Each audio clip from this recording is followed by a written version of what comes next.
ஃபைனலாக நம்மளோட தமிழ்நாடு அசெம்பிளி அப்படின்றது பார்த்தா ஃபர்ஸ்ட் மீட்டிங்கில் எல்லாமே ஒன்று சேர்த்துட்டாங்க. அதாவது பார்த்தீங்கன்னா எதிர்க்கட்சி மற்றும் ஆளுங்கட்சி எல்லாமே பார்த்தா இன்றைக்கே நம்மளோட சட்டப்பேரவையில் பார்த்தா அவங்களோட பதவி பிரமாணம் அப்படின்றது ஏற்றுக்கிறாங்க. அதாவது பார்த்தீங்கன்னா மொத்தம் 234 தொகுதிகளில் இருக்கக்கூடிய எம்எல்ஏஸ், அதாவது பார்த்தா சட்டமன்ற உறுப்பினர்கள் பார்த்தா அவங்க எதிர்க்கட்சி ப்ளஸ் ஆளுங்கட்சியாக இருப்பாங்க.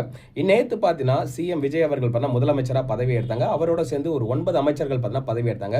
ரிமைனிங் இருக்கக்கூடிய எல்லா சட்டமன்ற உறுப்பினர்கள் ஆளுங்கட்சி எதிர்க்கட்சி எல்லாமே பார்த்தா இன்றைக்கி தான் பார்த்தீங்கன்னா பதவி ஏற்கிறாங்க. ஸோ நீங்கள் குறிப்பாக வந்து நிறையா சேனலில் பார்த்துருப்பீங்க. விஜய் அவர்கள் பார்த்தீங்கன்னா பெரம்பூரில் ஜெயிச்சுட்டு அவர் வந்து பதவி எடுத்தார். அடுத்து என் ஆனந்த், ஆதவர்ஜுனா, ராஜ்மோகன், இந்த மாதிரி பார்த்தா தமிழக வெற்றி கழகம் சைட்லேருந்து பார்த்தா ஒரு கேட்டகரி அவங்க வந்து ஃபுல்லாக இது பண்ணாங்க. அதேமாதிரி இந்த பக்கம் பார்த்தா உதயநிதி ஸ்டாலின் அவர்கள், அதுக்கப்புறம் நேரு அவர்கள், எடப்பாடி பழனிசாமி அவர்கள், அதேமாதிரி ஓபிஎஸ், இந்த மாதிரி நிறைய பேர் பார்த்தீங்கன்னா ஓகே இந்த பக்கம் பார்த்தீங்கன்னா பதவி எடுத்தாங்க. இது பார்க்கறதுக்கே ரொம்ப நல்லா இருக்குது. ஏன்னா இத்தனை வருஷம் கிட்டத்தட்ட பார்த்தீங்கன்னா ஒரு பக்கம் பார்த்தீங்கன்னா டிஎம்கே இருப்பாங்க, இன்னொரு பக்கம் பார்த்தீங்கன்னா ஏடிஎம்கே இருப்பாங்க. இந்த டைம் பார்த்தீங்கன்னா ஒரு பக்கம் ஃபுல்லாகவே பார்த்தீங்கன்னா டிஎம்கே ஏடிஎம்கே இருக்காங்க.